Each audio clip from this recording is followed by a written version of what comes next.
Bonjour. Pour poursuivre sur ma lancée, j'ai eu une deuxième idée pour vous parler d'Animal Crossing et de raccrocher à quelque chose de concret dans la vie réelle. Après, j'irai pas plus loin que deux vidéos, on ne va pas non plus exploiter à outrance la potentielle rentabilité, viralité d'Animal Crossing sur YouTube. On se respecte un peu. Cette fois, je vais vous parler de la spéculation qu'il y a autour des navets dans le jeu Animal Crossing et le raccrocher à la réalité des marchés financiers. Je vais rien vous apprendre, mais de base, les navets, c'est un légume qui sert d'ailleurs dans le couscous, mais c'est pas la question. Mais dans le jeu vidéo, ils servent d'investissement pour essayer de gagner beaucoup d'argent en spéculant sur l'évolution du cours du navet. Ce qui se rapproche donc dans la vraie vie de l'évolution du cours des actions dans une bourse. Je me suis un petit peu amusé à faire ce parallèle. Quand on est au chômage, on s'amuse de rien.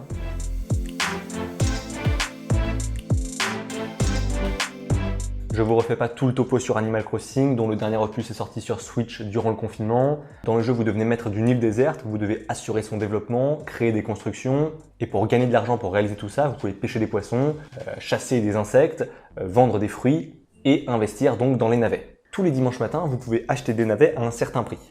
Et vous allez ensuite avoir toute la semaine pour essayer de les revendre à un prix supérieur pour pouvoir dégager du bénéfice. Bénéfice qui peut être très important puisqu'on peut doubler ses gains, mais on peut aussi les multiplier par 3, par 4, par 5, voire par 6 dans le meilleur des cas.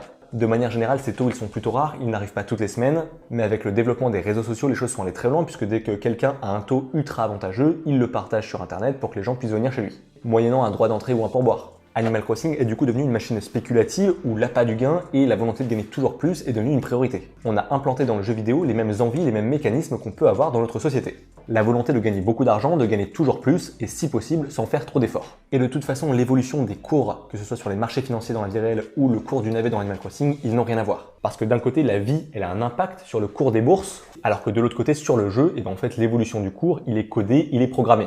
Il y a plusieurs scénarios, plusieurs schémas qui se répètent. Forcément, en se basant sur toutes vos données, il y a des sites qui sont capables de vous prédire l'évolution du cours du navet sur votre île. Ils se servent du prix d'achat qui vous est proposé le dimanche et le prix à la revente qui vous est proposé le reste des jours de la semaine pour dresser une courbe potentielle. Avec ce genre de simulateur, plus les réseaux sociaux, et bien forcément les joueurs, durant le confinement, ils ont touché des jackpots. Alors qu'en parallèle, la bourse mondiale, elle est en train de s'effondrer.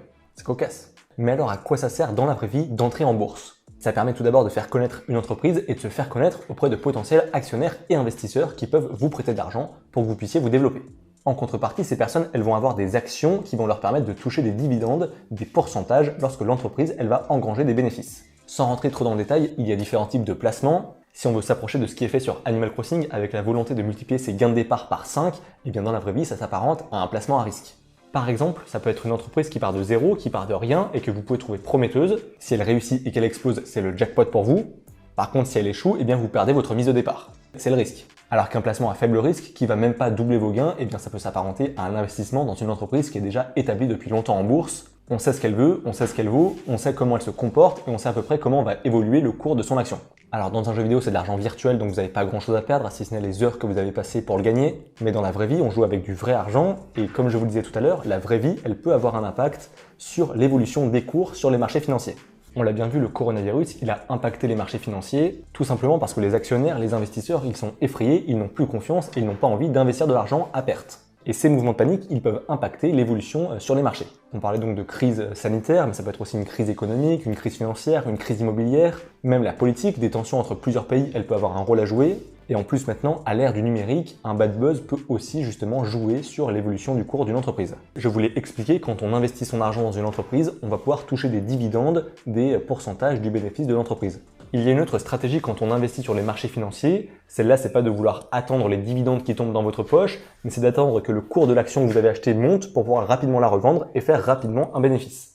Le dividende c'est plus du long terme, alors que revendre rapidement l'action c'est du court terme, voire du moyen terme. Et c'est ça qui s'apparente à la pratique qu'on a dans Animal Crossing. Vous achetez une action à un certain prix et vous allez attendre que son prix augmente pour pouvoir la revendre et donc faire un bénéfice. Et c'est là où on va rentrer dans le domaine de la spéculation. Comme quand dans Animal Crossing, on vous propose un taux intéressant pour acheter vos navets, et vous vous demandez si demain ou le surlendemain, il n'y aura pas un taux encore plus intéressant. Et c'est là tout le domaine de la spéculation, de l'anticipation, de la prévision, à savoir comment va évoluer le cours d'une action. Et ces comportements, ces décisions, elles vont impacter l'évolution.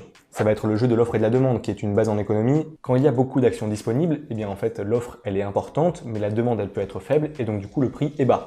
Si une entreprise elle est en bonne santé financière, elle est cotée, elle est prometteuse, elle est intéressante pour l'avenir, justement ces actions elles vont devenir plus demandées Et plus elles sont demandées, moins il va y avoir d'offres, puisqu'en fait beaucoup de gens vont acheter les actions qui étaient disponibles, donc il va y en avoir de moins en moins de disponibles. Plus il y a de demandes, moins il y a d'offres, et bien forcément le prix augmente. À un moment donné, quand le prix va être très haut, qui va être alléchant pour certains actionnaires, certains investisseurs, et bien certains vont vouloir vendre pour gagner rapidement de l'argent. Alors forcément, il y a de nouveau un peu plus d'offres d'actions sur le marché, et ça va faire baisser le prix, puisque l'action devient moins rare. Mais ce qui peut être dangereux, c'est que quand on veut spéculer et qu'on veut gagner juste beaucoup d'argent, et bien en fait on se soucie pas trop de la santé des entreprises. C'est-à-dire que quand on voit qu'on a un potentiel jackpot, et bien on va le saisir. Mais si plein d'investisseurs d'un coup décident de vendre leurs actions, et bien ça va faire chuter drastiquement le prix. Ce qui peut d'ailleurs causer des crises à une très grosse échelle. Après, même si le prix il est très bas, il peut quand même repartir à la hausse, puisqu'on a quand même certains actionnaires, certains investisseurs qui vont se dire que ça peut être intéressant et que c'est le bon moment d'investir parce que ça coûte pas cher et que ça peut justement, comme par le passé, monter très haut. Et donc on va relancer la machine, ainsi de suite, et c'est comme ça que tout ça va fluctuer naturellement. Donc dans la vraie vie, quand les prix ils bougent, c'est qu'il y a une logique de marché, il y a une explication rationnelle. Alors que dans le jeu vidéo, c'est programmé. Si on le transpose dans la vie réelle, quand tout le monde a gagné des millions en revendant ses navets dans Animal Crossing, ça aurait pu tout naturellement créer une crise financière. Parce qu'en plus, si tout le monde se retrouve à gagner très facilement des millions, et bien en fait l'argent il n'a plus aucune valeur. Mais ça c'est un autre problème. Puis de toute manière, Nintendo a pas non plus voulu pousser la réalité jusqu'à créer des effondrements du système bancaire et des crises financières et économiques. Ça serait un petit peu too much. Vous auriez des voisins, des habitants qui sont pauvres, au chômage, et vous devriez mener des politiques publiques de relance pour faire repartir la croissance. Après, de toute manière, passer son temps à pêcher des poissons ou à attraper des papillons et arroser des fleurs, ça s'apparente un peu au chômage. Donc finalement, on n'est pas très loin de la vérité. J'espère en tout cas que vous aurez appris 2-3 petites choses. Je trouvais ça marrant de faire le parallèle entre la vie réelle et un jeu vidéo. C'est vrai que c'est hilarant. Bien entendu, la réalité du trading et de l'investissement en bourse, elle est bien plus complexe que ça. Je l'ai simplifié et j'en ai fait des grandes lignes, mais vous pouvez un petit peu comprendre la logique. Et en plus, de toute manière, la règle de l'offre et de la demande, elle sert dans tous les domaines de la vie. Ce qui est sûr, ce qui est gratuit et qui le restera, c'est de s'abonner à cette chaîne. Vous pouvez aussi liker, commenter et partager la vidéo. Nous, on se retrouve très bientôt pour une nouvelle vidéo. D'ici là, portez-vous bien, ne jouez pas trop avec votre argent et tenez-vous informés. Ciao!